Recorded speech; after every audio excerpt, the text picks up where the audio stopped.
Hello friends, मैं RP Singh. आज हम बात करेंगे हमारे सिलेबस की यूनिट 2 को लेकर। यूनिट 2 हमारे सिलेबस का एक अहम हिस्सा है, जहां से भी काफ़ी क्वेश्चन बनते हैं। यूनिट 2 लगभग कॉमन सा भी है। यूनिट 2 आपके रीट में जिस वेटेज का है, जिस लेवल का है, इसी वेटेज का, इसी लेवल का सेकंड ग्रेड में भी होता है, इसी लेवल का व्याख्याता में भी होता है। तो कुछ कॉमन चीजें हैं जो तीनों लेवल्स पे काम करती हैं अधिगम को लेकर। फ्रेंड्स, आज हम बात करेंगे अधिगम क्या है, कौन कौन सी परिभाषाएं होती हैं अधिगम की, कौन कौन सी विशेषताएं हैं, इन सारी चीजों को लेकर। तो अधिगम का अर्थ और कॉन्सेप्ट ऑफ लर्निंग को लेकर हम बात करने वाले हैं। देखिए दोस्तों, अधिगम को सिंपल अर्थों में पहले समझते हैं, व्हाट इज लर्निंग, उसके बाद हम थ्योरेटिकल चीजों पे आएंगे। अधिगम का अर्थ होता है सीधी भाषा में कुछ भी नया सीखना। कुछ भी नया सीखना, जो नया सीखा वो परमानेंट हो, स्थायी रूप से हो।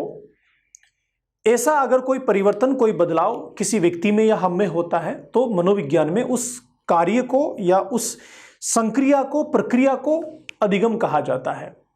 अब ये कुछ भी नया सीखना और जो सीखा वो स्थायी रूप से रहे, तो ये चीज नई नहीं है। हम सब में यह क्षमता जन्मजात है।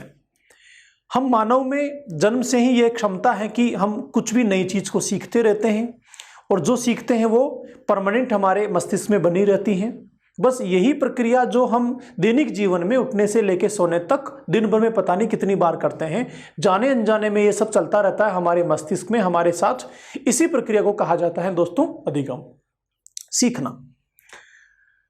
यहां पर एक बात और है कि ये जो सीखने की प्रक्रिया है ये हमारे वंशानुक्रम, प्रकृति के साथ या हमारी क्षमताओं के साथ जुड़ी होती है। और यह जो प्रक्रिया है ये मानसिक प्रक्रिया का विषय है, मस्तिष्क के साथ घटित होती है। बाहर व्यवहार में ये मूर्त रूप से दिखाई नहीं देती है। ऐसा नहीं होता कि देखो देखो ये मनोविज्ञान की परिभाषा जा रही और इसको पकड़ लो और सीख लो, याद कर लो, ऐसा नहीं होता है, क्योंकि अमूर्त पूरी प्रोसेस होती है, संपूर्ण प्रक्रिया अमूर्त होती है।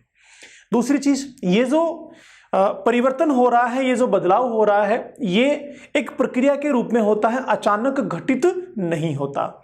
ऐसा नहीं होता कि शाम को सोए थे तो केवल यूनिट 1 हमें आती थी, जब सुबह उठे तो यूनिट 2 भी अपडेट हो गई और अब यूनिट 2 भी पूरी आने लगी है, या फिर एक टेबलेट दी और पूरा का पूरा परिभाषाएं मनोविज्ञान की याद हो गई। ऐसा नहीं होता है, एक प्रोसेस के रूप में होता है। ये जो प्रक्रिया है, ये जो प्रोसेस है, ये मानव के मस्तिष्क में स्वतः ऑटोमेटिक होती रहती है।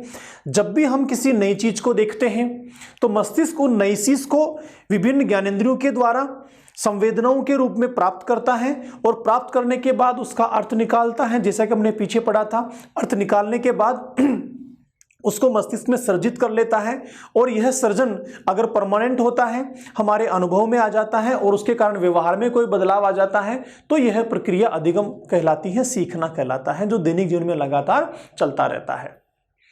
अब यह जो नेचुरल प्रोसेस है, जो बालक में होता है, हम में होता है, हर किसी में होता है, इसको हम यहां सिलेबस में क्यों सीख रहे हैं, क्यों इसको हम अलग से जानने की कोशिश कर रहे हैं, जबकि ये तो कॉमन चीज है, ऑलरेडी हमारे व्यवहार में है।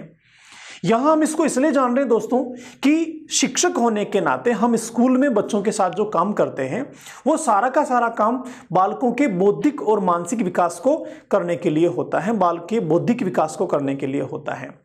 तो जब बौद्धिक विकास को, बौद्धिक आयाम को या मानसिक आयाम को हम बालक के साथ मिलकर डेवलप कर रहे हैं, तो उसको डेवलप करने का एक तरीका होता है, एक पैटर्न होता है। क्या पैटर्न होता है कि बालक को हम नई चीजें सीखने सिखाने के मौके दें। ये नई चीजें सीखने सिखाने के मौके कैसे दे सकते हैं, क्योंकि जो उसका परिवार है, परिवेश है, जहां वह घूम रहा फिर रहा है, वहां तो पिछले कई 4-5 सालों से है, तो वहां जो कुछ नया था, जो नई परिस्थितियां थी, उनको वो सीख चुका, जान चुका, वो तो उसके मस्तिष्क में बन गई। अब और नया कहां से लाएं, और जब तक और नया मस्तिष्क को नहीं मिलेगा तब तक हमारा बौद्धिक और मानसिक विकास या सीखने क्षमता विकास नहीं हो पाएगा। तो फिर हमने क्या किया, पाठ्यक्रम बनाया, सिलेबस बनाया, कृत्रिम चीजें बनाई नई नई, जिनको आगे चल के हमने विषय नाम दे दिया। ये जो विषय हमने नाम दिया, ये विषय और विषयों का जो कंटेंट हमने बनाया, ये क्यों बनाया? इसलिए बनाया कि मस्तिष्क को सीखने के लिए नई नई परिस्थितियां चाहिए, नया नया कंटेंट चाहिए, नया नया मटेरियल चाहिए। ये हमने कृत्रिम रूप से बना दिया। और बनाने के बाद जब बना रहे थे हम, तो हमने मस्तिष्क की प्रकृति को देखा कि मस्तिष्क में कौन कौन से गुण होने चाहिए, कौन कौन सी क्षमताएं होनी चाहिए, कौन कौन से बौद्धिक पक्ष हैं मस्तिष्क के जिनको विकसित करना आवश्यक होता है। तो उनको विकसित करने के लिए अलग अलग तरह का कंटेंट बना, जिन्हें आगे चल के हमने विषय नाम दे दिया। और इन विषयों को कृत्रिम परिस्थितियों में बच्चे के सामने रखा जाना है, सीखने की स्थिति में लेकर आना है। इसके लिए हमने स्कूल बना दिए, तो स्कूल बन गए। अब स्कूल में ये सब काम कौन करेगा? इन सब काम को करने के लिए ट्रेंड आदमी चाहिए। तो फिर आपको एसटीसी बीएड करा के ट्रेंड कर दिया, और फिर ट्रेंड के अंदर भी बहुत अच्छा क्वालिटी वाला चाहिए, तो फिर रीट एग्जाम लेके आप में से छांट लेंगे, और फिर आप जाके स्कूल्स में यह काम करेंगे। कौन सा काम? जो बालक के मानसिक और बौद्धिक विकास को आगे बढ़ाने के लिए कृत्रिम रूप से स्थितियां देगा, कृत्रिम रूप से बनाए गए हमारे द्वारा निर्मित कंटेंट को बच्चे के सामने देगा, जो बच्चे के लिए नया होगा। बच्चा उसके साथ में इंटरेक्शन करेगा, मस्तिष्क में उन चीजों को ग्रहण करेगा, और इस प्रकार से बालक उन नई नई चीजों को सीखेगा। क्यों सीखेगा? ऐसा करने से उसकी मानसिक क्षमताओं को विकास होगा, बौद्धिक क्षमताओं का विकास होगा। तो अल्टीमेटली ये एक थीम है इन सारी चीजों के पीछे। इन सारे उद्देश्यों को पूरा करने के लिए हम स्कूल्स में सीखने सिखाने की प्रक्रियाएं घटित करते हैं, और ये सीखने की संपूर्ण प्रक्रियाएं हमारे द्वारा निर्मित होती हैं, जिन्हें हम औपचारिक रूप से स्कूल में बनाते हैं। दो तरह का लर्निंग होता है हमारे जीवन में मुख्यतया, एक औपचारिक, दूसरा अनौपचारिक। औपचारिक लर्निंग, औपचारिक अधिगम वह होता है जो हम कृत्रिम परिस्थितियों में हम बनाते हैं, जहां पर कुछ नियम होते हैं, कानून होते हैं, सिद्धांत होते हैं, परिस्थितियां, कंटेंट हमारे द्वारा तैयार किया होता है। अनौपचारिक वह होता है जहां पर कोई औपचारिकताएं नहीं होती हैं, फॉर्मेलिटीज नहीं होती हैं, कंटेंट पहले से डिजाइन किया नहीं होता है, तरीके, विधियां वगैरह, एटमॉस्फेयर नहीं होता है। बालक स्वयं अपने हिसाब से, या कोई भी व्यक्ति अपने हिसाब से परिस्थितियों को देखता है, वातावरण को देखता है और वहां पर सीख लेता है। यह कहलाता है अनौपचारिक अधिगम, अनौपचारिक सीखना। तो बात करेंगे औपचारिक रूप से सीखने को, कि औपचारिक रूप से स्कूल में जो सीखा जाता है वो कैसे काम करता है, उसके तरीके क्या होते हैं और कौन कौन सी विशेषताएं हैं, मनोवैज्ञानिकों ने उसको किस किस प्रकार से बनाया हुआ है, और मनोवैज्ञानिकों ने उस सीखने के तरीके को किस प्रक्रिया के रूप में समझा है, और उसके लिए कौन कौन से तरीके हैं। उन तरीकों को जब बार बार उन्होंने रिपीट किया, सिद्ध कर दिया, तो वो सिद्धांत बन गए। कौन कौन से नियम हैं, क्या किया जाए कि ये सीखने की प्रक्रिया और अच्छी हो और मजबूत हो, इन सारी चीजों को ध्यान में रख के हमारे सिलेबस में लर्निंग टॉपिक को शामिल किया गया है फ्रेंड्स। तो लर्निंग का मतलब क्या हो गया? एक पहली और सबसे मेन बात कि सीखना हमारी जन्मजात क्षमता है, इसको बाहर से बिल्ट नहीं किया जाता है। सीखने की क्षमता बाहर से विकसित नहीं होती है, यह हमारे स्वभाव का हिस्सा है। हम सीखते ही सीखते हैं। अगर सामान्य परिस्थितियां हैं, सामान्य मानसिक क्षमताएं हैं, तो हम सीखते ही सीखते हैं। लेकिन और ज्यादा सीखने के लिए, और ज्यादा कुशलताएं बनाने के लिए स्कूल्स में चीजों को सिखाने की व्यवस्था की गई है। आधुनिक सीखने के केंद्र के रूप में स्कूलों को और टीचर्स के द्वारा विषयों के रूप में कंटेंट बनाया गया है, जिसे हम पाठ्यक्रम या पाठ्यचर्या का नाम देते हैं फ्रेंड्स। तो आते हैं वापस मूल टॉपिक की ओर। मूल टॉपिक क्या है? इन सारी प्रोसेस के पीछे मेन थीम क्या है? हमें यह क्यों सिखाया जा रहा है? हमें इसलिए सिखाया जा रहा है कि कल को हम शिक्षक बनेंगे, और जब हम बच्चों के साथ में काम कर रहे होंगे तो ये संपूर्ण चीजें हमारे नोटिस में हो, हम जानते हों, और हम जब जानेंगे तभी इन प्रक्रियाओं को ठीक से बच्चों के साथ में कर पाएंगे। तो लर्निंग का मतलब क्या हो गया? लर्निंग या अधिगम एक सामान्य जन्मजात क्षमता है जो हमारे स्वभाव का हिस्सा है। हम दैनिक जीवन में लगातार सीखते रहते हैं। यही सीखने की प्रक्रिया जो अचानक घटित नहीं होती है, प्रोसेस के रूप में होती है, इसे हम सीखना कहते हैं, इसे हम लर्निंग कहते हैं। और ये जो सीखना है, इसके फलस्वरूप बदलाव आता है, परिवर्तन आते हैं। ये बदलाव और परिवर्तन जो होते हैं स्थायी होते हैं, अस्थायी नहीं होते हैं। अस्थायी परिवर्तन, अस्थायी बदलावों को अधिगम नहीं कहा जा सकता है। जैसे किसी भी ऐसे कारण से, दवाई से, थकान से, बीमारी से या और किसी अन्य उद्दीपकों से कोई परिवर्तन आ गया, ऐसे परिवर्तनों को हम अधिगम में शामिल नहीं करते हैं। अधिगम में उन्हीं चीजों को शामिल किया जाता है जो स्थायी परिवर्तनों के रूप में होते हैं। ये जो स्थायी परिवर्तन होते हैं, मुख्यतः दो चीजें इसके लिए जिम्मेदार होती हैं। पहला अनुभव और दूसरा अभ्यास। तो अनुभव के द्वारा जो व्यवहार में परिवर्तन आते हैं या फिर अभ्यास के द्वारा जो व्यवहार में परिवर्तन आते हैं, इन व्यवहार में होने वाले परिवर्तनों को एक प्रक्रिया के रूप में समझा जाता है। इन्हें ही हम सीखना या अधिगम कहते हैं दोस्तों। तो सामान्य ये एक इसकी समझ को लेकर डिस्कशन हुआ। आइए कुछ थ्योरेटिकल बिंदु पर चर्चा करते हैं कि सीखना किस प्रकार से काम करता है या सीखना होता क्या है। सीखना व्यक्ति के व्यवहार की एक प्रमुख प्रक्रिया है।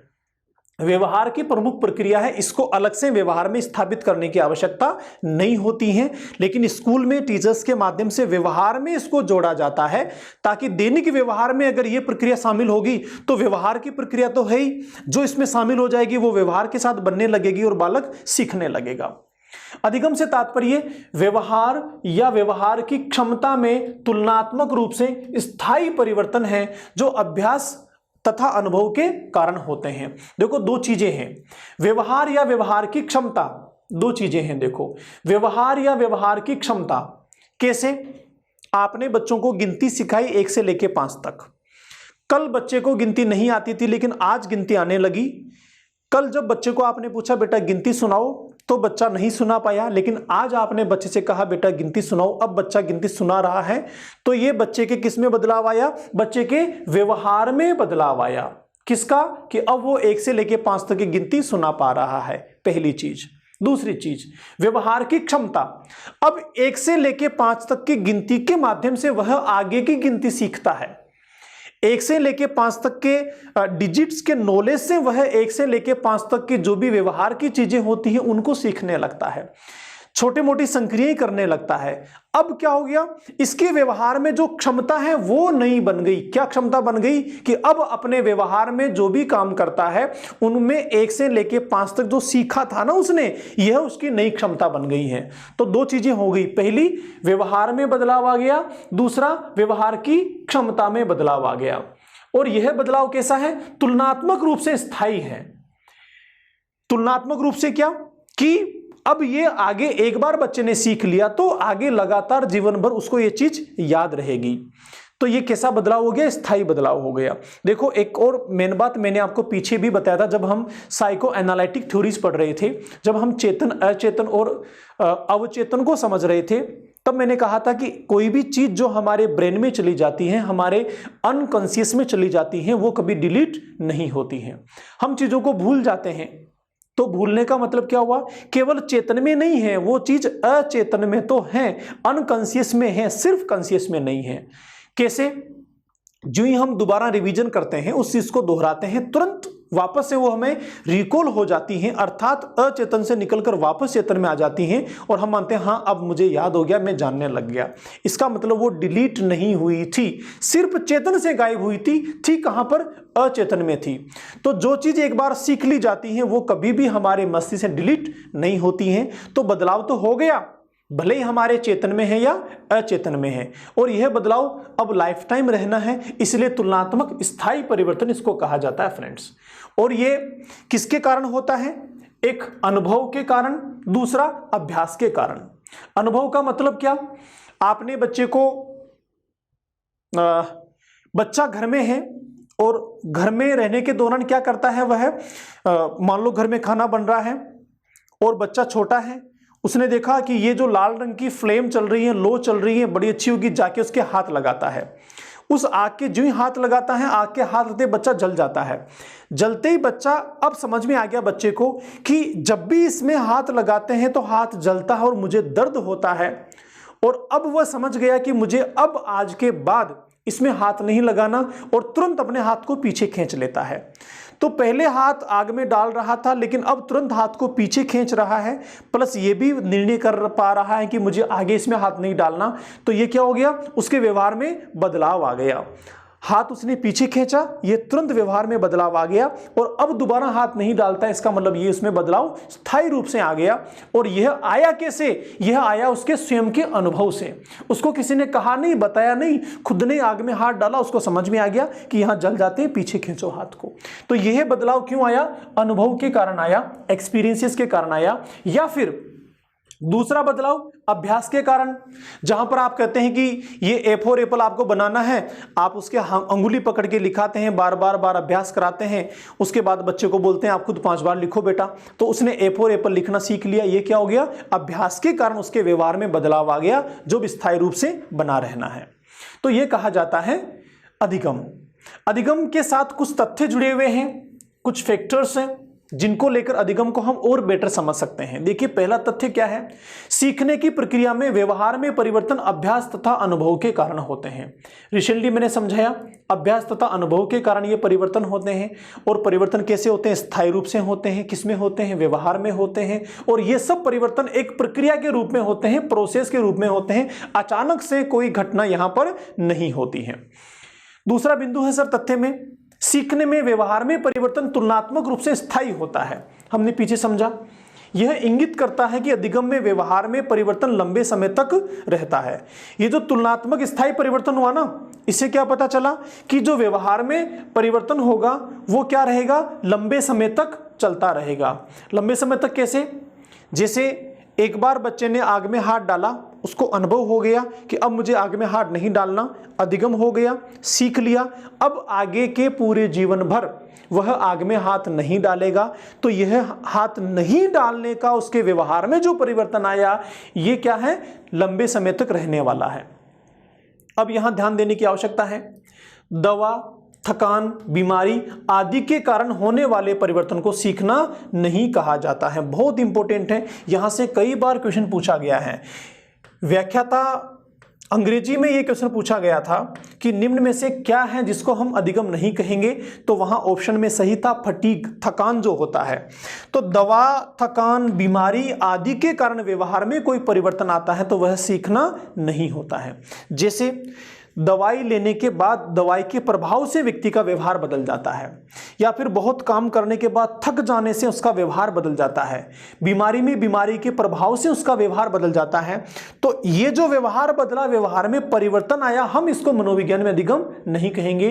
क्यों नहीं कहेंगे? क्योंकि यह स्थायी नहीं है। दवाई का प्रभाव लाइफ टाइम नहीं रहने वाला, लंबे समय नहीं रहने वाला।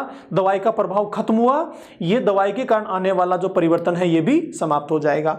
थकान के कारण जो परिवर्तन आ गया, आराम से खूब सारा खाना खा लिया, सो लिया दबा के, अब यह परिवर्तन जो थकान से आया था वह नहीं आएगा, वापस से पहले वाली स्थिति में चला जाएगा। बीमार है, इससे परिवर्तन आ गया, इलाज करवाया, ठीक हो गया, अब यह परिवर्तन जो बीमारी के कारण आया था वह भी आगे व्यवहार में दिखाई नहीं देगा। तो इन सबसे जो परिवर्तन आते हैं वो स्थायी नहीं होते, इसीलिए इनको हम सीखना नहीं कहेंगे। बहुत ध्यान रखने की आवश्यकता है। अगला उदाहरण के लिए, जैसे थकान होने पर एक बालक बैठ जाता है, इस व्यवहार के परिवर्तन को सीखना नहीं कहेंगे। क्योंकि बैठा क्यों? वो थकान होने के कारण बैठा, ना कि बैठना सीख गया इसीलिए बैठा। आगे चलते हैं अगले तथ्य की ओर। तीसरा तथ्य है दोस्तों, परिवर्तन व्यवहार की क्षमता तथा बाह्य व्यवहार दोनों में हो सकते हैं। व्यवहार की क्षमता का मतलब हो गया, मैंने पीछे आपको बताया था, हमारी सीखने की क्षमता, व्यवहार करने की क्षमता जो आंतरिक होती है, जो मानसिक और बौद्धिक होती है। बाह्य व्यवहार जो दिखता है किसी दूसरे को, दूसरे के व्यवहार में प्रकट हो जाता है, ये बाह्य व्यवहार कहलाता है।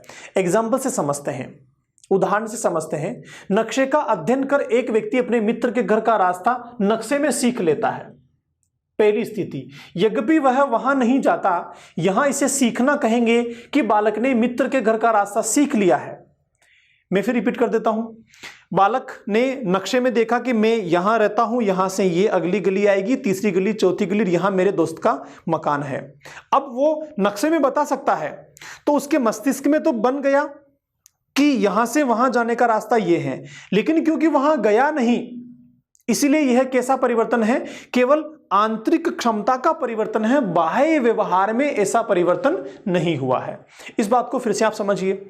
मनोविज्ञान में यूनिट 1 हमने पूरी की। यूनिट 1 के कंटेंट को लेकर 10 क्वेश्चन आते हैं, 10 के 10 आप सही कर देते हैं, तो यह जो परिवर्तन है ये कौन सा है? व्यवहार की क्षमता का परिवर्तन है। लेकिन क्लासरूम में जब बच्चों के साथ आप काम करते हैं तो काम करने के दौरान जो यूनिट 1 में चीजें मैंने आपको सिखाई थी वो व्यवहार में नहीं आती हैं, तो यह परिवर्तन केवल कैसा है? व्यवहार की क्षमता वाला है। उससे आपने सीख लिया, प्रश्न सोल्व तो कर दिया, आंसर तो आ गए, लेकिन व्यवहार में वो चीज नहीं आ रही है।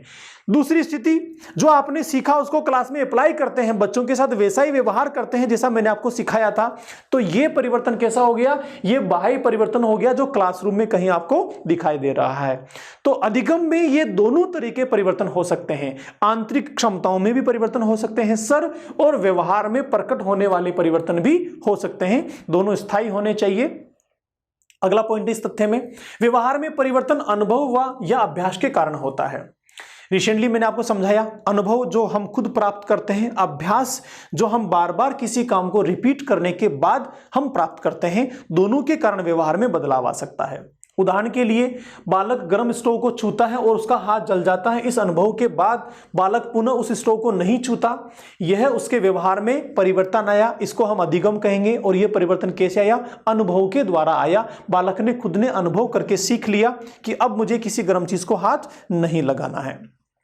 इस प्रकार बालक, अभ्यास की बात करते हैं, इस प्रकार बालक बार बार अभ्यास करके भी बालक किसी चीज को सीख जाता है। व्यवहार में कोई भी परिवर्तन जो अनुभव या अभ्यास के बिना होता है उसे अधिगम नहीं कहा जाता है। यहां भी आपको ध्यान रखना है, यहां से दो तरह के क्वेश्चन बनते हैं, एक तो सीधा अधिगम को पूछता है, एक ऐसी परिस्थितियों के बारे में आपको पूछ लेता है जिनको अधिगम में शामिल नहीं करते हैं। लगातार यहां से क्वेश्चन पूछे गए हैं। मैं फिर रिपीट करता हूं, ऐसे परिवर्तन जो अनुभव और अभ्यास के बिना नहीं आते हैं उन्हें भी हम अधिगम नहीं कहते हैं। अधिगम किन परिवर्तनों को कहेंगे, जो अनुभव और अभ्यास के द्वारा हमें प्राप्त होते हैं। अब थोड़ा सा हम यहां पहुंच लेते हैं और आप 10 सेकंड आपके मन में सोचो कि कोई भी ऐसा कोई तरीका है, कोई कारण है जो अभ्यास और अनुभव के अतिरिक्त हमारे अंदर अधिगम को बना देता है। आप जितना भी सोचेंगे, हर एक तरीका जिससे आपने सीखा है वो कहीं ना कहीं दोनों के साथ फिट होगा। या तो अभ्यास की भूमिका वहां रही होगी या हमारे स्वयं के अनुभव की भूमिका वहां पर रही होगी। इन दोनों के अलावा और कोई तरीका ऐसा नहीं है जिससे हमारे अंदर सीखने की प्रक्रिया घटित होती हो या फिर हम सीखते हो। अचानक ऐसा नहीं होता कि सोए और सुबह उठे तो अधिगम हो गया, न अनुभव हुआ और न अभ्यास करना पड़ा। आगे चलते हैं। वृद्धि, परिपक्वता, मादक पदार्थ या थकान से होने वाला व्यवहार परिवर्तन सीखना नहीं कहलाता है।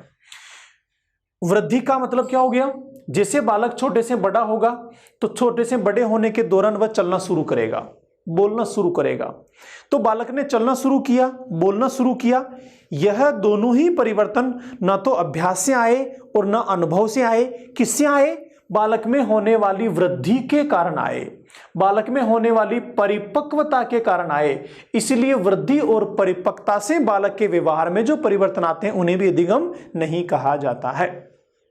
मादक पदार्थों या थकान से होने वाले परिवर्तनों को भी सीखना नहीं कहेंगे। मैंने पीछे बताया, मादक पदार्थ से जो परिवर्तन आते हैं वो अस्थायी होते हैं। जो ही मादक पदार्थों का प्रभाव खत्म हो गया वह परिवर्तन नहीं रहेगा, इसलिए वह परिवर्तन भी अधिगम में शामिल नहीं होगा।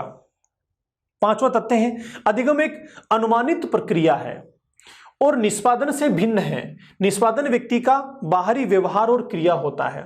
देखो पहले निष्पादन को समझते हैं। निष्पादन कहते किसे हैं, निष्पादन का मतलब क्या, परफॉर्मेंस। परफॉर्मेंस क्या, आपने बच्चे को खड़ा करके किताब पढ़ने के लिए कहा, कोई गाना सुनाने के लिए कहा, कोई खेल खेलने के लिए कहा, कोई काम करने के लिए कहा, कोई गतिविधि करने के लिए कहा। बालक ने जैसा आपने कहा वैसा कर दिखाया, तो यह बालक की परफॉर्मेंस है, आपके द्वारा दिए गए कार्य का निष्पादन है। तो निष्पादन का मतलब हो गया व्यक्ति का बाहरी व्यवहार और बाहरी क्रिया। यह जो है निष्पादन जो होता है, निष्पादन को हम अधिगम नहीं कहेंगे। अधिगम एक अनुमानित प्रक्रिया है और निष्पादन से भिन्न है। निष्पादन का मतलब जो बालक ने काम किया, जरूरी नहीं है वो उसने सीखा ही हो, किसी की नकल करके भी वह ऐसा काम कर सकता है, किसी बाहरी मदद से, सपोर्ट से भी निष्पादन कर सकता है, कार्य को पूरा कर सकता है, कोई बाहरी गतिविधि कर सकता है, उसे हम सीखना नहीं कहेंगे। तो फिर सीखना क्या है, एक अनुमानित प्रक्रिया है। अनुमानित का मतलब ऐसी प्रक्रिया है जिसका एक अनुमान लगाया जा सकता है। एक शिक्षक बालक के बारे में अनुमान लगा सकता है कि बालक ने ये जो काम किया है ना, इसमें ये चीज इसको वास्तव में आती है या फिर नहीं आती है। बालक ने कोई भी काम किया, गया, उसको देखकर शिक्षक पता लगा लेगा कि यह बालक ने सीखा हुआ है या सीखा हुआ नहीं है। तो अनुमानित है, हम एस्टिमेट लगा सकते हैं सीखने की प्रक्रिया को लेकर। तो याद रखिए, निष्पादन सीखने से भिन्न होता है। एक और एग्जांपल देता हूं मैं आपको, यहां से क्वेश्चन बनते हैं निष्पादन से। एक बालक को रीट में 100% मार्क्स आ जाते हैं, 100% मार्क्स। तो इसका मतलब क्या, बालक जिसको 100% मार्क्स मिले हैं वह सब कुछ सीख चुका है, पूरे सिलेबस उसको आता है? क्या जरूरी है ऐसा? आप कहेंगे बोले साहब आता है, सीखा है तभी तो 100% मार्क्स आए। जरूरी नहीं है भाई। हो सकता है कोई लाइफलाइन उसके साथ जुड़ी हुई हो बाहर, यही पेपर बाहर भी चल रहा हो और बाहर से कहा जा रहा हो कि इसमें ए भरो, इसमें बी भरो, इसमें सी भरो, और सारे के सारे 100 क्वेश्चन सही हो जाएं, तो निष्पादन तो हो गया, पेपर में 100% मार्क्स तो आ गए, काम तो हो गया, परिणाम तो आ गया, लेकिन सीखना यहां नहीं हुआ। इसीलिए सीखना अलग प्रक्रिया है और निष्पादन अलग प्रक्रिया है। टू बी क्लियर, आगे चलते हैं। उदाहरण से समझते हैं इसी चीज को। बालक एक कविता बार बार दोहराकर सीखता है तथा अध्यापक के कहने पर कविता सुना देता है। कविता का यह सुनाना निष्पादन कहलाएगा, जिसके आधार पर अध्यापक यह अनुमान लगाता है कि बालक ने कविता सीख ली है। तो रिसेंटली मैंने कहा कि आप बालक के द्वारा किए जाने वाले कार्य से अनुमान लगा सकते हैं कि बालक ने यह चीज सीख ली है। जितने भी परीक्षण होते हैं, अचीवमेंट टेस्ट होते हैं, मौखिक लिखित, उन सबसे हम क्या पता लगाते हैं कि बालक ने यह चीज सीख ली है। आगे चलते हैं कुछ परिभाषाओं की ओर। परिभाषा को लेकर मैंने पहले भी आपसे कहा था, आज फिर रिपीट कर देता हूं। डेफिनेशन का मतलब होता है किसी व्यक्ति के द्वारा उस कॉन्सेप्ट के बारे में कहे गए अपने विचार जो उस व्यक्ति विशेष के हैं, इसीलिए व्यक्ति के साथ वो जुड़ी होती है। हमारा दो तरीके से परिभाषाओं के प्रति नजरिया होना चाहिए। पहला तरीका, कुछ परिभाषाएं हैं जिन्हें हमें याद करना है। क्यों याद करना है? क्योंकि क्वेश्चन पेपर में सीधी एज इट इज पूछी जाती है। दूसरा, कुछ परिभाषाएं हैं जिनको हमें समझना होता है, क्योंकि पेपर में वो आने की संभावना कम होती है, लेकिन उनके सीखने से, उनको समझने से हमारे कॉन्सेप्ट्स क्लियर होते हैं। तो समझना सभी परिभाषाओं को है, समझना सभी परिभाषाओं को है, क्योंकि उनसे हमारे कॉन्सेप्ट्स क्लियर होते हैं। अधिगम को लेकर 10 व्यक्तियों ने अपनी बात रखी है, तो 10 ही व्यक्तियों की बात को हम समझेंगे तो हमारे यहाँ 10 तरह के विचार बनेंगे, हमारे विचारों में वैरायटी बनेगी, और विचारों में वैरायटी बनेगी, हमारी समझ में वैरायटी बनेगी। तो फिर किसी भी लैंग्वेज में क्वेश्चन पूछ ले अधिगम का, हम उसको 100% सही कर पाएंगे, क्योंकि हमने 10 व्यक्तियों के शब्दों में, 10 व्यक्तियों के नजरिए में अधिगम को समझ लिया है। तो समझना प्रत्येक परिभाषा को होता है, लेकिन याद करना प्रत्येक परिभाषा को जरूरी नहीं होता है। याद उन्हीं परिभाषाओं को करना होता है जो एग्जाम में सीधे पूछी जाती हैं। मैं तो कहूंगा सभी को याद करो, फिर भी आपकी चॉइस है। समझना सभी को है, ये तो कंपलसरी है, लेकिन याद किसको करना है? जिनका एग्जाम से रिलेवेंट होता है, जिनका एग्जाम में सीधे पूछे जाने की संभावना होती है। चलिए, पहली परिभाषा है दोस्तों क्रो एंड क्रो की। क्रो एंड क्रो क्या कहते हैं? सीखना आदतों, ज्ञान और अभिरुचियों का अर्जन है। अर्जन का मतलब हो गया जो हमारे अंदर जन्मजात नहीं है, हमने उसको बाहर से हासिल किया है। रिसेंटली हमने समझा था कि ये होने वाले परिवर्तन है जो स्थायी होते हैं। तो परिवर्तन मतलब पहले नहीं था, अब बना, तभी तो परिवर्तन कहलाया, वरना परिवर्तन कैसे कहलाएगा? तो परिवर्तन कैसा है? जो अर्जन होता है, अंदर से नहीं होता है। ऐसा नहीं होता कि अंदर से हो गया हो। अंदर से अगर परिवर्तन हुआ तो वो सीखना नहीं है। अभ्यास और अनुभव के कारण परिवर्तन हुआ है, जो बाहर से हमने सीखा है वह अर्जन कहलाता है। किन किन क्षेत्रों में अर्जन? किन किन चीजों का अर्जन? आदतों का, हैबिट्स का, ज्ञान का और अभिरुचियों का। 3 चीजों के अर्जन को क्रो एंड क्रो ने कहा है सीखना। देखिए, आदत का मतलब हैबिट्स जो है हम बनाते हैं। हमारे दैनिक जीवन में कई सारी इस तरह की आदतें होती हैं जिन्हें हम किसी भी एक काम को जब बार बार उसी मैनर में करते हैं तो वह हमारी आदत में बन जाता है। आदत कब कहेंगे किसी भी काम को, किसी भी गतिविधि को? जब हम चाहे या ना चाहे फिर भी वह गतिविधि, वह कार्य हमारे द्वारा ऑटोमेटिक होने लगे, तो यह स्थिति कहलाती है हैबिट या आदत। तो आदत भाई बनाई जाती है, आदत का अर्जन किया जाता है। चाहे बुरी आदत हो, चाहे अच्छी आदत हो, उसको बार बार एक काम को रिपीट करते हैं तब जाके आदत बनती है। मतलब अभ्यास हुआ, अभ्यास हुआ तब जाके व्यवहार में यह परिवर्तन आया। तो आदत के साथ अभ्यास जुड़ा हुआ है। ज्ञान का मतलब नॉलेज, कोई भी नई चीज जिसको हम पहले नहीं जानते थे अब हमने हासिल कर ली है, चाहे अभ्यास के माध्यम से हुई हो चाहे अनुभव के माध्यम से हुई हो। तो जितना भी ज्ञान है, ज्ञान नया हासिल कर लिया, वह भी क्रो एंड क्रो के अनुसार क्या है, सीखना है, अधिगम है। अभिरुचि, अभिरुचियों का मतलब हो गया एप्टीट्यूड, जो क्षमताएं हमारे अंदर होती हैं। तो आदतें, ज्ञान और अभिरुचियों का अर्जन करना क्रो एंड क्रो के अनुसार क्या कहलाता है दोस्तों, व्यवहार कहलाता है, सीखना कहलाता है, लर्निंग कहलाता है। दूसरे व्यक्ति हमारे गिलफोर्ड। गिलफोर्ड क्या कहते हैं, गिलफोर्ड कहते हैं कि जो सीखना होता है वो एक प्रोसेस के कारण होता है, एक प्रक्रिया के कारण होता है। इसलिए उनके शब्द क्या है, व्यवहार के कारण व्यवहार में परिवर्तन ही अधिगम है। व्यवहार में परिवर्तन है ये तो कोई नई बात नहीं, हम सीख ही रहे हैं लगातार। व्यवहार में तुलनात्मक स्थायी परिवर्तन अधिगम कहलाते हैं। लेकिन ये परिवर्तन हो क्यों रहे हैं, व्यवहार के कारण हो रहे हैं। देखो रिसेंटली हमने कहा था कि सीखना एक प्रक्रिया है, एक प्रोसेस है, और किसी भी प्रक्रिया को करना क्या है, एक व्यवहार ही तो है। तो बिना किसी प्रक्रिया के अधिगम नहीं होता, अर्थात बिना व्यवहार के अधिगम नहीं होता। तो व्यवहार किया, इस व्यवहार से एक नया बदलाव आ गया, किसमें, व्यवहार में, तो ये क्या हो गया, सीखना हो गया। तो गिलफोर्ड के अनुसार व्यवहार के द्वारा व्यवहार में किए जाने वाले परिवर्तन या होने वाले परिवर्तन क्या है भाई, सीखना है। स्किनर क्या कहते हैं सीखने को लेकर, अधिगम व्यवहार में क्रमिक सामंजस्य की प्रक्रिया है। सामंजस्य का मतलब होता है जिन परिस्थितियों के साथ हम आज एडजस्ट नहीं कर पा रहे हैं उनके साथ धीरे धीरे एडजस्ट कर पाएं, समायोजित कर पाएं, सामंजस्य बना पाएं, यह कहलाता है सामंजस्य। अब यह सामंजस्य अचानक नहीं होता है, यह धीरे धीरे क्रमिक रूप में होता है। बहुत सिंपल सी बात। साइकोलॉजी आप जब पहली बार पढ़े, आपने साइकोलॉजी को पहली बार सीखना शुरू किया तो पहली बार आप आपसे उसका सामंजस्य नहीं बनाता। पहली बार में बड़ा कठिन सा आपको लगा होगा, बड़ा विचित्र सा आपको लगा होगा। लेकिन धीरे धीरे एक बार पढ़ा, दो बार पढ़ा, तीन बार पढ़ा, फिर आपने ऐप परचेज किया, मेरे से आपकी मुलाकात हुई। अब धीरे धीरे क्या होने लग गया, हर एक टॉपिक के साथ आपका सामंजस्य होने लग गया, और सामंजस्य होता चला गया, होता चला गया, होता चला गया, और आपके व्यवहार में बदलाव आने लगा। मनोविज्ञान आप सीखने लगे तो क्या कहेंगे, व्यवहार में बदलाव आ गया। लेकिन व्यवहार में बदलाव आया कैसे, नए नए कंटेंट के साथ हमारा सामंजस्य होने लगा। और सामंजस्य कैसे होने लगा, क्रम में होने लगा, एक के बाद दूसरा, फिर तीसरा, फिर चौथा, फिर पांचवा, ऐसे लगातार। स्किनर कहते हैं कि व्यवहार में क्रमिक सामंजस्य की प्रक्रिया क्या है, अधिगम कहलाती है। दोस्तों आगे चलते हैं, कुछ और मनोवैज्ञानिक क्या कहते हैं अधिगम के बारे में। वुडवर्थ की बात करते हैं। वुडवर्थ करते हैं फ्रेंड्स, किसी भी ऐसी प्रक्रिया को जो व्यक्ति के विकास में सहायक होती है उसे सीखने की संज्ञा दी जाती है। व्यक्ति के विकास में सहायक, देखो विकास हम जब पीछे पढ़ रहे थे तब भी मैंने आपको बताया था कि विकास का मतलब होता है परिवर्तन होना।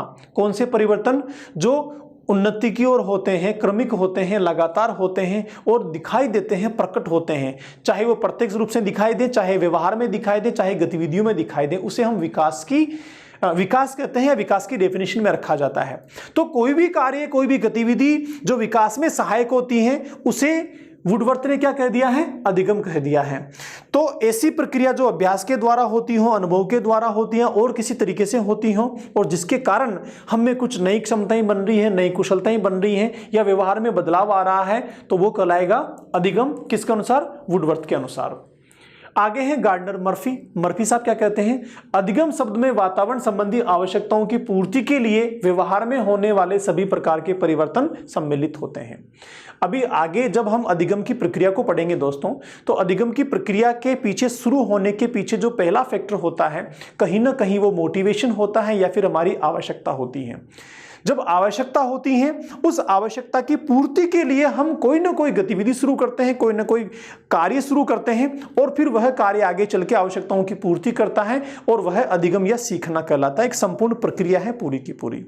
अब यह आवश्यकता किससे बन रही है, वातावरण के साथ या परिस्थिति के साथ बन रही है। देखिए मर्फी साहब क्या कहते हैं फिर से, अधिगम शब्द में वातावरण संबंधी आवश्यकता, कौन सी आवश्यकता, वातावरण संबंधी आवश्यकता की पूर्ति के लिए।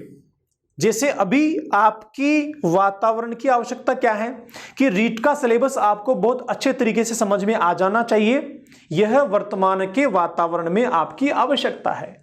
अगर सिलेबस पूरा समझ में आ गया तो रीट का एग्जाम आप क्रैक कर पाएंगे। यह आवश्यकता है। इस आवश्यकता की पूर्ति के लिए आप क्या कर रहे हैं? उस आवश्यकता की पूर्ति के लिए व्यवहार में होने वाले सभी प्रकार के परिवर्तन अधिगम में सम्मिलित होते हैं। रीट को पास करने की आवश्यकता की पूर्ति के लिए आप हर एक विषय को सीख रहे हैं, समझ रहे हैं, मेरे साथ जुड़े हुए हैं, लगातार मेहनत कर रहे हैं। अब ये सारी की सारी गतिविधियां, सारे के सारे कार्य क्यों हो रहे हैं? आपकी वातावरण में उत्पन्न आवश्यकता की पूर्ति के लिए। और इसका परिणाम क्या होने वाला है? आप सीख जाएंगे, आपको समझ में आ जाएगा, तो व्यवहार में बदलाव आ जाएगा, आपका सिलेक्शन हो जाएगा। तो वुडवर्थ कहते हैं, गार्डनर कहते हैं कि वातावरण संबंधी समस्त आवश्यकताओं की पूर्ति के लिए होने वाले सभी प्रकार के परिवर्तनों को अधिगम कहा जाता है। वुडवर्थ क्या कहते हैं? सीखना विकास की प्रक्रिया है। ओबियसली सीखना विकास की प्रक्रिया है। कुछ भी नया सीखा तो क्या हो रहा है? विकास हो रहा है। कुछ भी विकास हो रहा है मानसिक रूप से, संज्ञानात्मक रूप से, तो क्या हो रहा है? उसके कारण व्यवहार में बदलाव आ रहा है। तो सीखना विकास की प्रक्रिया है। आगे चलते हैं वुडवर्थ के बाद। थॉर्नडाइक क्या कहते हैं? थॉर्नडाइक व्यवहारवादी मनोवैज्ञानिक है जो उद्दीपक अनुक्रिया की बात करते हैं। वो कहते हैं हर एक अनुक्रिया उद्दीपक के कारण होती है। तो ऐसी ही मिलती जुलती इनकी परिभाषा भी है। उपयुक्त अनुक्रिया के चयन, पहला स्टेप, उपयुक्त अनुक्रिया के चयन तथा उसे उत्तेजना से जोड़ने को अधिगम कहा जाता है। दो चीजें इन्होंने कह दी। उपयुक्त अनुक्रिया के चयन, अनुक्रिया का चयन का मतलब बहुत सारे काम है करने के लिए, बहुत सारी क्रियाएं हैं, बहुत सारी रेस्पॉन्सेज हैं, लेकिन हम चयन करते हैं कि कौन सा हमें करना है। पहला काम तो उपयुक्त अनुक्रिया का चयन करना। दूसरा, उसे उत्तेजना से जोड़ना। उत्तेजना से जोड़ने का मतलब हो गया कि उस काम को शुरू कर देना। उस काम को शुरू कर देना क्या है? यहां पर इनके शब्दों में यह अधिगम कहलाता है। तो अभी जैसे मैं रिसेंटली एग्जांपल दूं आपको, आपके थॉर्नडाइक को समझाने के लिए। आपके सामने इस समय जब आप मेरे से रूबरू हो रहे हैं, इस समय में करने के लिए और भी कई सारे काम हो सकते थे, लेकिन आपने क्या करा? मेरे साथ रूबरू होके साइकोलॉजी को सीखने को चुना। साइकोलॉजी को सीखने को लेकर चुना, तो ये क्या हो गया? चयन हो गया। अब चुनने के बाद आपने सीखना शुरू कर दिया। आप चीजों को समझ रहे हैं, जान रहे हैं, लिख रहे हैं, नोट्स बना रहे हैं। तो ये क्या कर रहे हैं? आपके माइंड में जो उत्तेजन है उससे आपके चयन को जोड़ दिया। अब एक प्रक्रिया होगी और इस प्रक्रिया का परिणाम क्या होगा? परिवर्तन होगा, बदलाव होगा। और यह परिवर्तन और बदलाव ही क्या कहलाता है? अधिगम कहलाता है। तो उपयुक्त अनुक्रिया का चयन और उसे उत्तेजना से जोड़ने को कहते हैं अधिगम। किसके हिसाब से? थॉर्नडाइक के हिसाब से। हिलगार्ड क्या कहते हैं इसके बारे में? हिलगार्ड कहते हैं अधिगम वह प्रक्रिया है जिसके द्वारा कोई क्रिया आरंभ होती है। सिंपल सी बात, घूम फिर के कहीं ना कहीं वही बात यहां पर आ रही है, शब्दों का फेर है खाली। ऐसी प्रक्रिया जो किसी क्रिया को आरंभ करती है उसे कहते हैं हम सीखना। जैसे अभी आप सीखना शुरू कर रहे हैं, तो सीखना शुरू करना क्या है? एक प्रक्रिया का आरंभ है, नया काम शुरू हो गया। इस काम को शुरू करना क्या है? अधिगम कहलाता है। आगे चलते हैं। गेट्स व अन्य के अनुसार, गेट्स और उसके साथी क्या कहते हैं? सीखना अनुभव एवं प्रशिक्षण द्वारा व्यवहार में परिवर्तन है। तो वही अनुभव और अभ्यास को यहां पर क्या कहते हैं? उन्होंने प्रशिक्षण कह दिया। तो अनुभव और प्रशिक्षण के कारण व्यवहार में जो बदलाव आता है वह गेट्स व उनके साथियों के अनुसार क्या है दोस्तों? अधिगम कहलाता है। ये जो परिभाषाएं हमने डिस्कशन की, ये सारे के सारे डेफिनेशंस बहुत इंपॉर्टेंट हैं, सभी आपको याद करने हैं। इनमें से मोस्टली कहीं ना कहीं एग्जाम में पूछे गए हैं, या फिर इनमें से कोई भी डेफिनेशन आपको एग्जाम में पूछे जाने की प्रबल संभावनाएं हैं। चलिए आगे चलते हैं। इन डेफिनेशंस के माध्यम से, विभिन्न व्यक्तियों के स्टेटमेंट के माध्यम से, और अब तक हमने जो जाना है, समझा है, परिभाषाओं को लेकर, हमारे डिस्कशन को लेकर, या फिर अधिगम के तथ्यों को लेकर, उन सब में से कुछ बिंदु और निकालते हैं जो हमने पीछे समझा है, और उन्हें हम कहेंगे अधिगम की विशेषताएं। तो क्या जो अधिगम को लेकर तथ्य हमने डिस्कशन किए थे वो विशेषता नहीं थी? वो भी विशेषताएं थी। हमने जो परिभाषाएं पढ़ी, क्या वो विशेषताएं नहीं थी? वो भी विशेषताएं थी। जो डिस्कशन अब तक हमने किया वो भी क्या था? विशेषताएं थी। लेकिन हम इनको जब एक क्रम में, सीक्वेंस में डाल देते हैं, सटीक तथ्यों के रूप में बना देते हैं, तो वह कहलाता है विशेषता। तो इन विशेषताओं से जो हमने अब तक समझा उसको तथ्यों के साथ हम स्पष्ट करने की कोशिश करते हैं। देखिए पहला ही बिंदु क्या है? अधिगम अर्जन की प्रक्रिया है। दो शब्द हैं यहां पर, पहला प्रक्रिया है, दूसरा अर्जन है, कुछ भी नया हासिल करना। ओबियसली जब तक अर्जन नहीं होगा तब तक अधिगम नहीं होगा, नया नयन नहीं होगा, व्यवहार में परिवर्तन नहीं होगा, और यह अचानक नहीं होता, इसलिए क्या है? एक प्रक्रिया है। मानसिक प्रक्रिया है, मैंने शुरू में ही कहा, मस्तिष्क के साथ जुड़ा हुआ है, बुद्धि के साथ जुड़ा हुआ है, अनुभव और अभ्यास से मस्तिष्क के द्वारा ही ये चीजें होती हैं। इसलिए मस्तिष्क की प्रक्रिया है, अमूर्त होती हैं, दिखाई नहीं देती हैं। अभी आप मनोविज्ञान सीख रहे हैं तो दिखाई थोड़े ना दे रहा है। और ये सारी प्रक्रिया किसकी? मानसिक प्रक्रिया है। आप फिजिकली बैठे हुए हैं लेकिन आप कहीं और जगह विचारों में खो गए, कुछ और पिक्चर आपके मस्तिष्क में चल रही हैं, तो सीखने की प्रक्रिया बंद हो जाएगी। आपका शरीर यहीं पर है, आपकी आंखें मेरे साथ ही हैं, आपके कान भी मेरे साथ में हैं, लेकिन अगर मस्तिष्क मेरे साथ नहीं है तो सीखने की प्रक्रिया नहीं होगी। यह प्रक्रिया ऐसी प्रक्रिया है जो मानसिक प्रक्रिया है, मस्तिष्क के कनेक्ट होने के बाद ही सर्जित होती है, वरना सर्जित नहीं होती। इसलिए क्या कहते हैं दोस्तों? Mental process. अधिगम व्यवहार में परिमार्जन है। परिमार्जन का मतलब होता है कुछ और नया अर्जन करना और बेटरमेंट करना, यह परिमार्जन कहलाता है। तो व्यवहार में क्या होता है? सीखने से बेटरमेंट आता है और अच्छा होता है और अच्छा बदलाव आता है। अधिगम सार्वभौमिक प्रक्रिया है, यूनिवर्सल प्रोसेस है। मैंने शुरू में ही कहा कि अधिगम हमारे स्वभाव का हिस्सा है, मानव के दैनिक व्यवहार का हिस्सा है, व्यवहार में होती रहती है, स्वभाव में है। हम चाहे या ना चाहें फिर भी अधिगम होगा, हम चाहे या ना चाहें फिर भी सीखेंगे। आप देखते कभी जब किसी बुरी घटना को आप देख रहे होते हैं, कोई बुरी बातें कहीं सुनने को मिलती हैं, तो आपका मन करता है कि नहीं, मैं इनको याद नहीं रखूं, इस घटना को भूल जाऊं बिल्कुल ही। लेकिन होता उल्टा है, जितना आप भूलना चाहते हैं उतनी ज्यादा वो याद होती चली जाती हैं, और आप चाहकर भी दिमाग से उनको नहीं निकाल सकते, क्योंकि ये हमारे हाथ में है ही नहीं। ये हमारे स्वभाव का हिस्सा है, व्यवहार का हिस्सा है। इसलिए हम जहां भी जाएंगे वहां ये प्रक्रिया हमारे मस्तिष्क में चलती रहेगी। इसलिए यूनिवर्सल, सार्वभौमिक। अधिगम जीवन पर्यंत चलने वाली प्रक्रिया है, बहुत इंपॉर्टेंट है। हम जब विकास पढ़ रहे थे तब भी मैंने कहा था कि आदमी जब डेथ के करीब होता है तब भी कुछ नया सीखता रहता है। क्या सीखता है? कि जब मरने से पहले कैसी फीलिंग होती है ये उसी को पता है, हम में से किसी को नहीं पता। तो मृत्यु पर्यंत चलने वाली प्रक्रिया है। अधिगम निरंतर चलने वाली प्रक्रिया है। ओब्वियसली जब मृत्यु पर्यंत है तो निरंतर हो ही गई। निरंतर का मतलब यह भी होता है कि लगातार हम जब भी कॉन्शियस में होते हैं हमारा मस्तिष्क स्वयं चीजों को सीखता रहता है। ऐसा नहीं कि साहब 4 से लेके 6 बजे तक 2 घंटे ऐसे हैं जब मैं कुछ भी नहीं सीखता, ऐसा कभी भी नहीं होता। कोई जीरो लर्निंग टाइम नहीं होता हमारी लाइफ में, निरंतर चलने वाली प्रक्रिया होती है। अधिगम मूल प्रवृत्त्यात्मक व्यवहार में संशोधन है, बहुत इंपॉर्टेंट है। देखो, मूल प्रवृत्त्यात्मक व्यवहार का मतलब हो गया दोस्तों, जो जन्मजात मूल प्रवृत्तियां हमारे व्यवहार में आई हैं उनको अधिगम के द्वारा हम परिष्कृत करते हैं। एक एग्जाम्पल से हम समझते हैं। मानव जीवन जब शुरू हुआ था, हम खानाबदोश थे, जंगलों में रहते थे, मारकर जानवरों को खाया करते थे। हम मूल प्रवृत्ति में क्या था? मूल प्रवृत्ति में था भूख लगना, मूल प्रवृत्ति में था भूख को मिटाना। उस मूल प्रवृत्ति की संतुष्टि के लिए हम जानवरों को मार के खाया करते थे। पूर्वजों की बात कर रहा हूं, हम तो नहीं खाते हैं। अब क्या हुआ? धीरे धीरे धीरे व्यक्ति सीखना शुरू करता है। सीखना शुरू करता है तो सीधा कच्चे के बजाय पका के खाना शुरू करता है।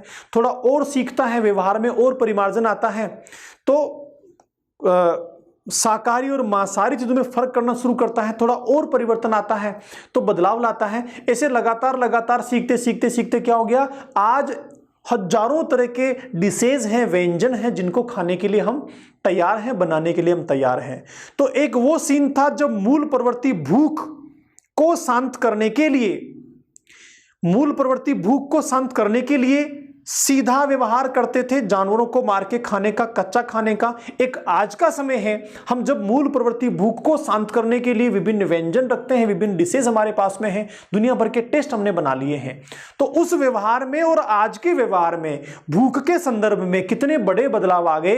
इन बदलावों के पीछे कौन जिम्मेदार है? इन बदलावों के पीछे दोस्त अधिगम या सीखने की प्रक्रिया जिम्मेदार है, जो वर्षों से हम मानव लगातार करते आ रहे हैं। तो अधिगम क्या है फ्रेंड्स? फिर से रिपीट करते हैं। मूल प्रवृत्त्यात्मक व्यवहार में संशोधन की प्रक्रिया है, लगातार संशोधन होता रहता है। एक और एग्जांपल देके मैं समझाता हूं। एक व्यक्ति जिसने आपको पढ़ाया, मुझे पढ़ाया, हमारे शिक्षक पनिशमेंट को सिखाने में एक महत्वपूर्ण स्थान देते थे। पिटाई करना, डंडे का यूज करना, यह सब बहुत कॉमन था उनके लिए। ऐसा उनका मानना था कि पनिशमेंट देंगे तो अनुशासन बनेगा और बच्चा सीखेगा, डर से बच्चा सीखेगा।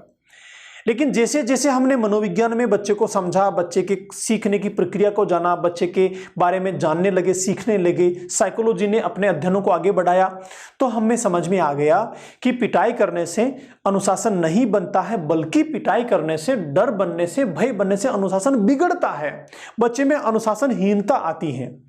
तो जो अनुशासन बनाने के लिए डंडे का प्रयोग करना, पनिशमेंट देना हम शिक्षकों के व्यवहार में था, अब वह बदल गया है। हमने पनिशमेंट, सजा को बिल्कुल टीचिंग लर्निंग प्रोसेस से हटा दिया है। तो यह व्यवहार में बदलाव आया। कौन से व्यवहार में? जो मूल प्रवृत्तियों में था उसके व्यवहार में बदलाव आ गया। कारण क्या है? सीखना या अधिगम है, और यह अचानक नहीं होता, एक प्रोसेस के रूप में होता है। अधिगम वातावरण की उपज है, ओबियसली वातावरण की उपज है, क्योंकि बाहर जो उद्दीपक होते हैं, बाहर जो परिस्थितियां होती हैं, बाहर जो प्रक्रियाएं होती हैं, इन सारी चीजों को हम मस्तिष्क में ग्रहण करते हैं, मस्तिष्क में इनके साथ प्रोसेस होती हैं, और फिर ये आउटपुट के रूप में व्यवहार में प्रकट होते हैं। तो वातावरण से ही सारी चीजें मिल रही हैं।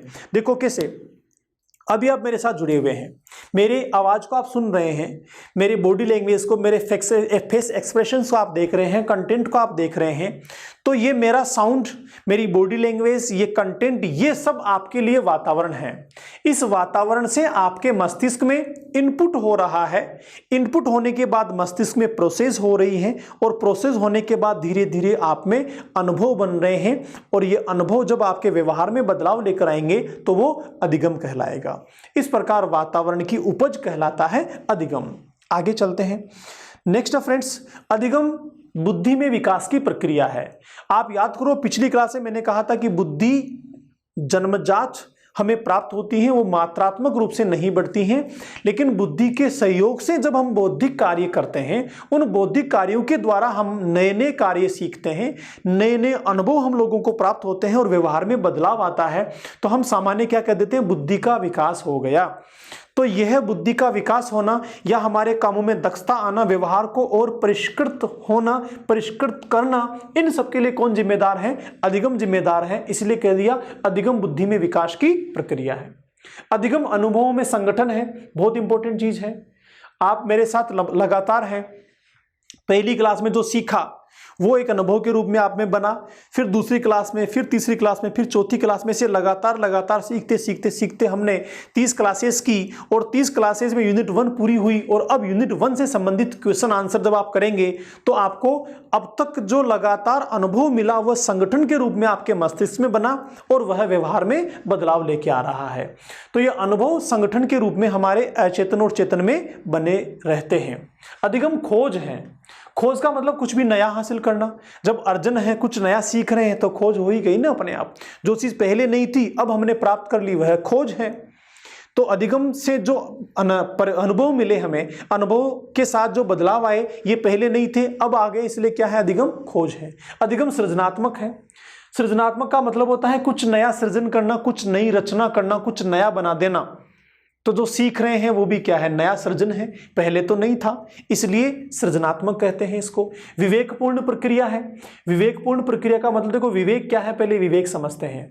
विवेक का मतलब होता है ऐसी मानसिक क्षमता जिसका बुद्धि के साथ संबंध होता है, जो सही और गलत का निर्णय करने की क्षमता देती है। ऐसी क्षमता को हम विवेक कहते हैं, या फिर विवेक ऐसी क्षमता है जो सही और गलत का निर्णय कर पाती है, ये विवेक कहलाता है, विजडम कहलाता है। तो विवेक जो है, विवेक के साथ जुड़ा होता है अधिगम। सीखना मानसिक प्रक्रिया है, बौद्धिक प्रक्रिया है, विवेकपूर्ण प्रक्रिया है। अगर हम विवेक का इस्तेमाल नहीं करेंगे तो सीखना नहीं हो पाएगा।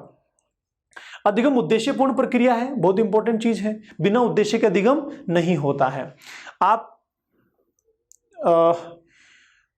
कहीं ट्रैफिक में खड़े हैं, मान लीजिए ट्रैफिक में खड़े हैं, और वहां से कई सारे व्हीकल निकल रहे हैं आपके सामने, रेड बत्ती चल रही है, आपके सामने से कई सारे व्हीकल निकल रहे हैं, आप सबको देख रहे हैं। लेकिन कॉमन चीज है, रोजाना निकलते, कोई खास बात नहीं।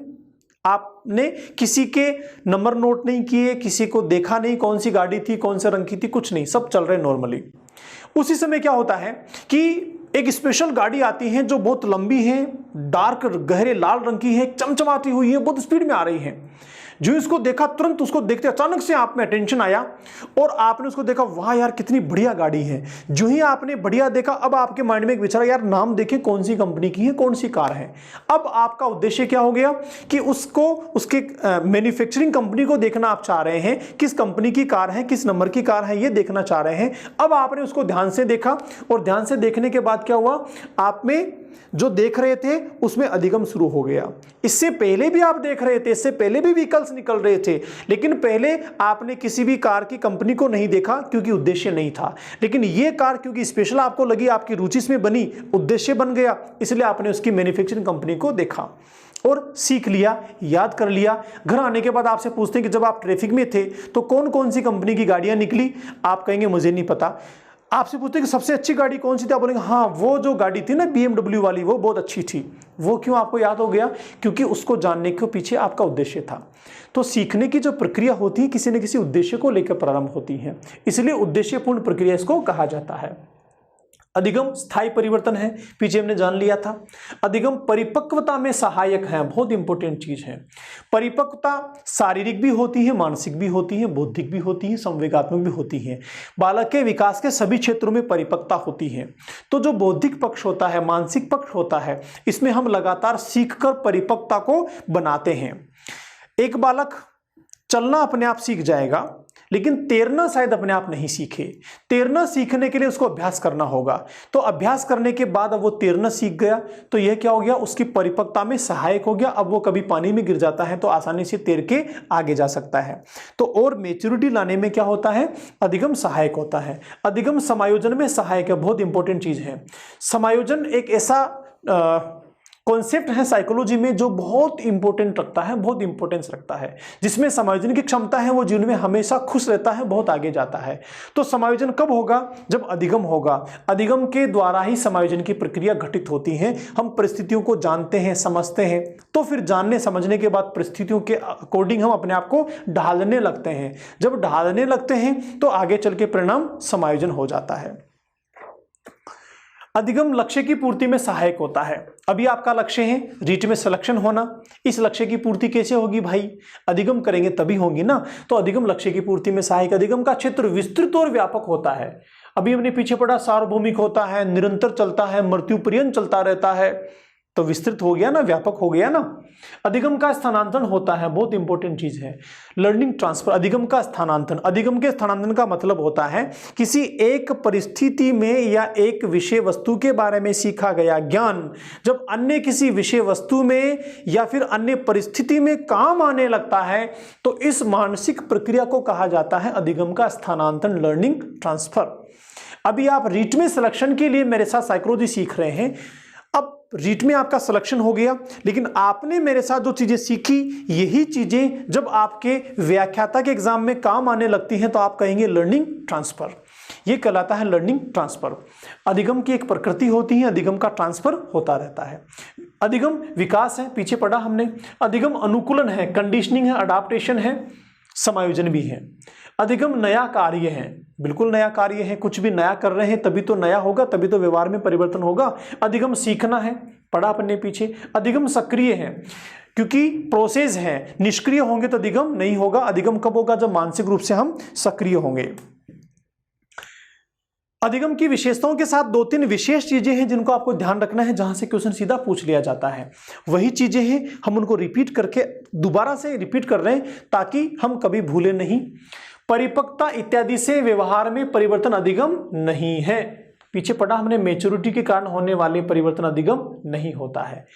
परिपक्वता शब्द 1919 में गेशेल ने दिया था, पीछे हमने पढ़ा है। परिपक्वता का मतलब होता है और पूर्णता की ओर जाना, और उच्च स्तर पे जाना, और पर्याप्तता की ओर जाना मैच्योरिटी कहलाता है।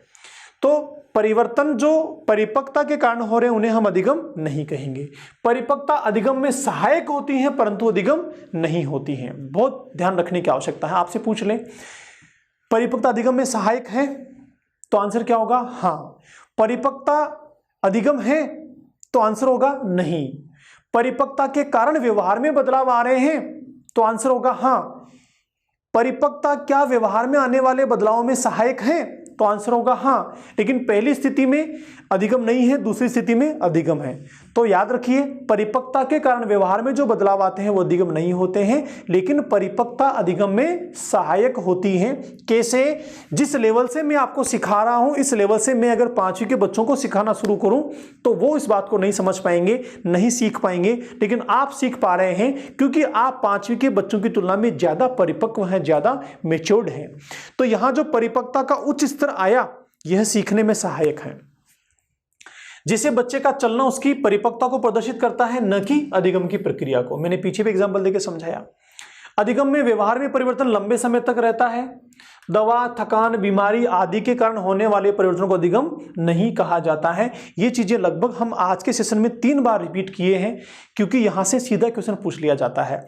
अल्टीमेटली इनके अलावा भी कोई नया शब्द आपको दे दे तो आपको क्या ध्यान रखना है कि ऐसा कारक, ऐसी परिस्थिति या कोई भी ऐसी चीज जिसका प्रभाव स्थायी रहता है तो वह अधिगम का हिस्सा होगा, और प्रभाव स्थायी नहीं रहता है तो अधिगम का हिस्सा नहीं होगा। परिपक्वता को आपको ध्यान रखना है, परिपक्वता का प्रभाव स्थायी होता है, लेकिन यह अभ्यास और अनुभव का हिस्सा नहीं है, यह अंदर से होने वाली चीज, इसलिए इसको अधिगम नहीं कहा जाता है। तो कुछ बेसिक चीजें आपको ध्यान रहेगी, तो इनके अलावा भी कोई नई स्थिति एग्जाम में आ जाती है, नए शब्द आपको पूछ ले जाते हैं, तो इमीडिएटली आप आंसर कर पाओगे। तो फ्रेंड्स, हमने आज के सेशन में अधिगम के बारे में जानने की कोशिश की, समझने की कोशिश की। हमने अधिगम को समझा, कैसे अधिगम काम करता है, कैसे अधिगम के तथ्य हैं जो अधिगम को अपने आप को परिभाषित करते हैं, विभिन्न व्यक्तियों ने अधिगम को क्या कहा है, अधिगम की कौन कौन सी विशेषताएं हैं, और क्या क्या चीजें हैं जिन्हें अधिगम में शामिल नहीं किया जाता है। तो आई होप कि आज का डिस्कशन आपके लिए बड़ा फ्रूटफुल रहा होगा। इन सारी बातों को आप कई बार रिवाइज कीजिएगा, क्योंकि ये चीजें कहीं व्यवहार में दिखाई नहीं दे रही हैं, लेकिन ये सारी चीजें अमूर्त हैं जो हम बहुत गौर से सोचेंगे, देखेंगे, समझेंगे और अपने आप को सर्च करेंगे कंसंट्रेशन के साथ में, तो फिर आपको चीजें समझ में आने लगेगी। ये सारे रहस्य एग्जैक्टली खुलने लगेंगे, और ये सारा समझ में आना बहुत जरूरी है। आज का सेशन अगर आपको समझ में नहीं आएगा तो हम आगे जो बात करेंगे ना, यूनिट 2 में पूरी की पूरी हर जगह आपको असुविधा होगी। आज का सेशन पूरे यूनिट 2 का फाउंडेशन है। देखो, बाल विकास में मान लो शारीरिक विकास समझ में नहीं आया तो कोई बड़ा फर्क नहीं पड़ेगा सामाजिक विकास के दौरान, लेकिन यहां बड़ा फर्क पड़ेगा, क्योंकि अधिगम बेसिक कॉन्सेप्ट है। अधिगम का कॉन्सेप्ट अगर हमारा क्लियर हो गया तो अधिगम की प्रक्रिया समझ पाएंगे, अधिगम के सिद्धांतों को समझ पाएंगे, अधिगम के नियमों को समझ पाएंगे, अधिगम के स्थानांतरण को समझ पाएंगे, और अधिगम के सारे डिस्कशन को समझ पाएंगे। कब? जब अधिगम समझ में आएगा, क्योंकि सारा का सारा खेल अधिगम पे डिपेंड करता है। तो अधिगम का कॉन्सेप्ट हमें समझ में आना चाहिए। जो चीजें मैंने डिस्कस की उसके अलावा व्यवहार में भी आप अधिगम को समझिएगा। मिलते हैं अगले सेशन में, जहां हम बात करेंगे कि ये अधिगम की प्रक्रिया होती कैसे है। हम जहां बार बार बोल रहे हैं प्रोसेस प्रोसेस प्रोसेस प्रोसेस बनती कैसे हैं। तब तक के लिए थैंक्स अलॉट। मिलते हैं अगली क्लास में।